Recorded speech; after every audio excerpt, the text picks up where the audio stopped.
Patuloy na binabantayan ng Pag-asa ang isang low-pressure area na nasa loob ng Philippine Area of Responsibility o PAR.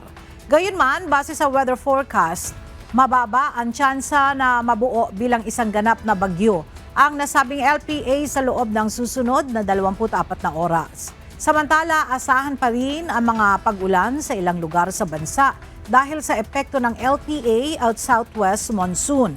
Kabilang sa mga lugar na makakaranas ng mga pag-ulan ngayong Lunes ang Albay, Sorsogon, Northern Samar, Eastern Samar, Leyte at Southern Leyte.